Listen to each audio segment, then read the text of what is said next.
artisan bread flour. I've got my cheap Target digital scale. Place it on there, press tare, zero it out. We're looking for 1,000 grams, 1 kilo of bread flour. Or sorry, not 1,000. We're doing 750 grams of bread flour. Hopefully there's enough in this bag. It's up to 506, probably can't see it on the camera.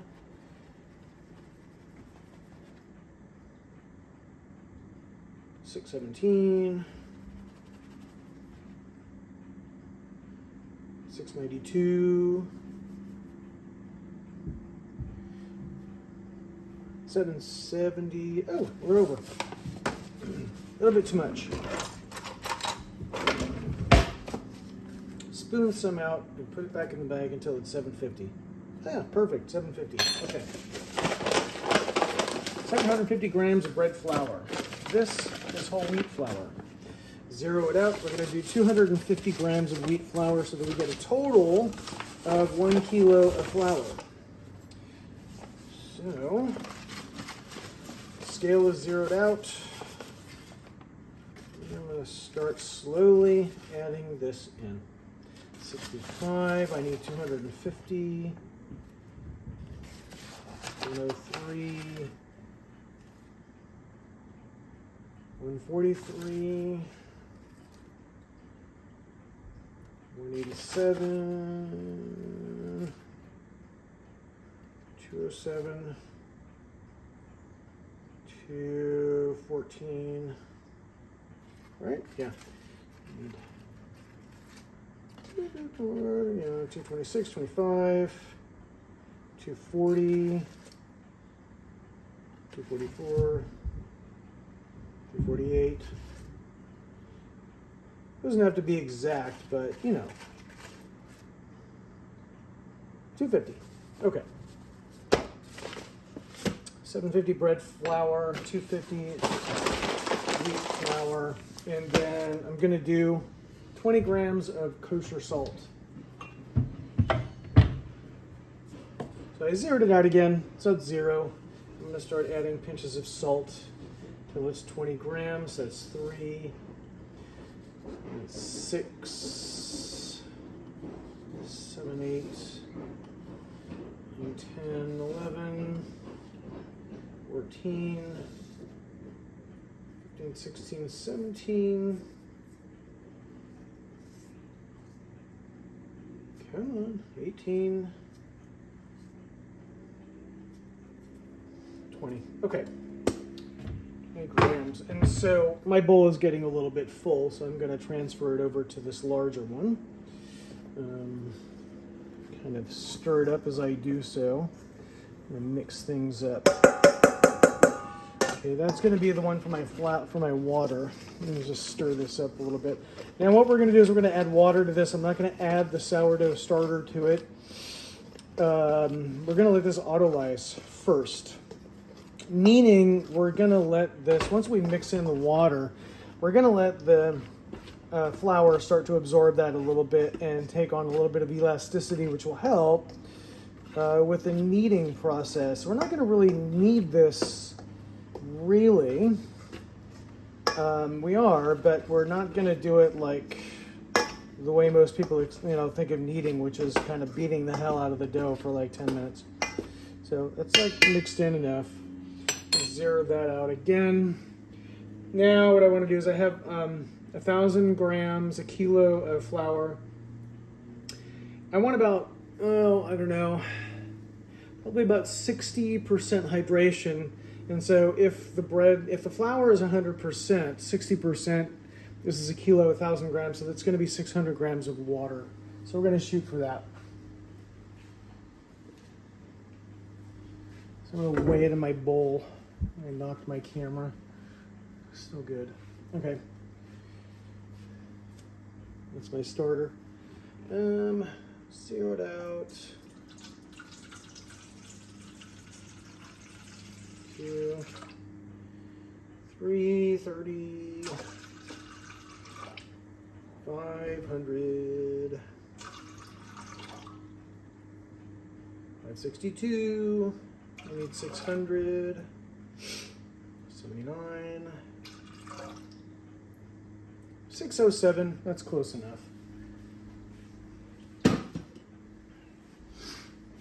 Okay, so I can kind of get rid of the scale for now. Move that out of the way. Scale away. Bread flour, put this in here. And then I'm just gonna stir it and mix it up a little bit. Hydrate it. Get it all incorporated so it's one massive dough. So the only thing that's in here right now is the bread flour, the whole wheat flour, water, and salt. And my little trusty little metal spoon is only going to go so far before it completely craps out on me, so I'm going to get rid of that now. Put it to the side, take off jewelry that can get doughy, and I'm just gonna mix this in until all that dry flour is wetted. I'm not really trying to knead it or develop the gluten. It's gluten, as you develop it, the flour, creates that elasticity that traps in all the gases as the dough ferments. And so you want to make sure it's all incorporated and hydrated. And it might seem a little bit stiff at first, but as it autolyzes, it will become a lot wetter. And so that and the fact that once we also add the starter to it, it's also going to increase in moisture.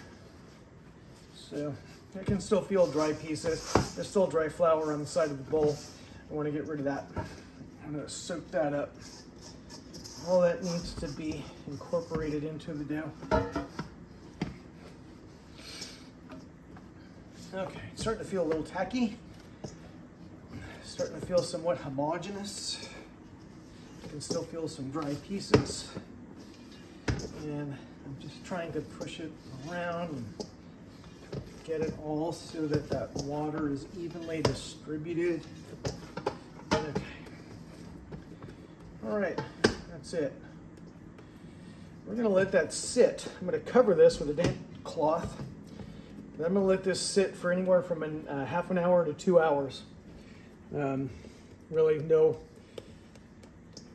no firm rules, just a matter of letting that gluten in here start to develop a little bit now that it's been hydrated. It's gonna make it a little bit easier for the dough to work. After that half hour to 2 hours, we're gonna take our starter and we're gonna start folding it in. And then we're gonna start doing our thing about turning this into an actual loaf of sourdough bread. And actually, this is gonna be enough for 2 loaves of bread. And so this is the very beginning of that process. There you go.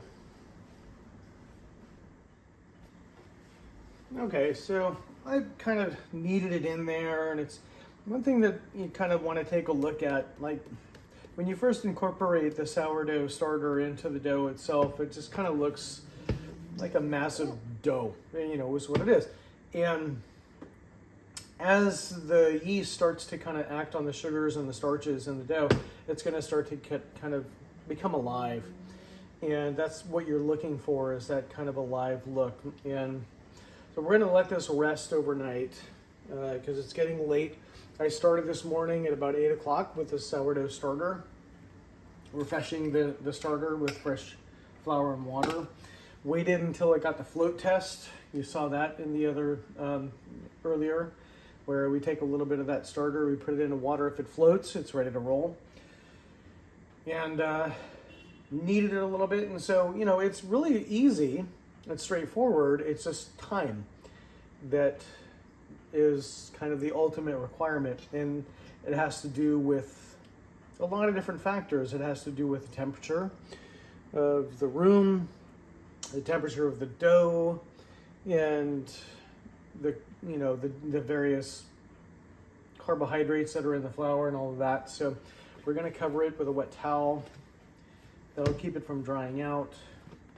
And then it's getting a little bit late. I mean, so I started at 8 this morning and it is now a quarter to 8. So it's been almost 12 hours with this process, and we're really nowhere near turning this into bread. It has to come alive.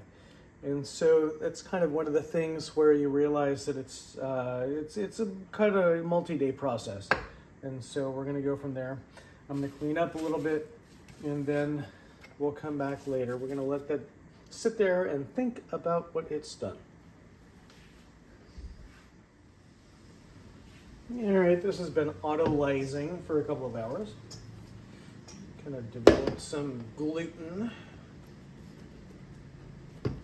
Bit tacky. I'm gonna go ahead and add the sourdough starter. So nice and fluffy and airy. This is really gonna make the dough pop.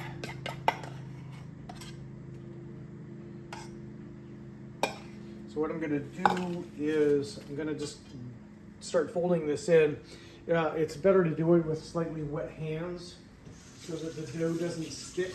And so I'm gonna go ahead and do that. Well, the dough's still gonna stick a little bit, but I'll just rinse my hands in the cold water and just pull and stretch, pull and stretch, and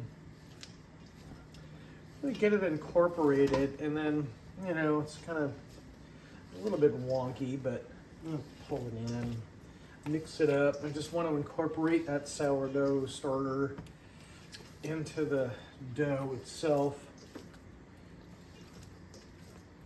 A bit sticky and tacky. And I'm going to work this for about 10 minutes. What that's going to do is it's going to develop the gluten, but it's also going to incorporate the sourdough uniformly through, or should I say the sourdough starter, through the dough. You can see it's just kind of all on the surface right now. And so as I work the dough, I'm pushing it in, getting it all mixed up. And this is basically going to sit overnight once I get it all incorporated. And we're going to be kind of like a little bit more on the way to sourdough. So far, what I have in here is the bread flour and the whole wheat flour, sourdough starter, and a little bit of salt, and that's it. So very simple, very straightforward process.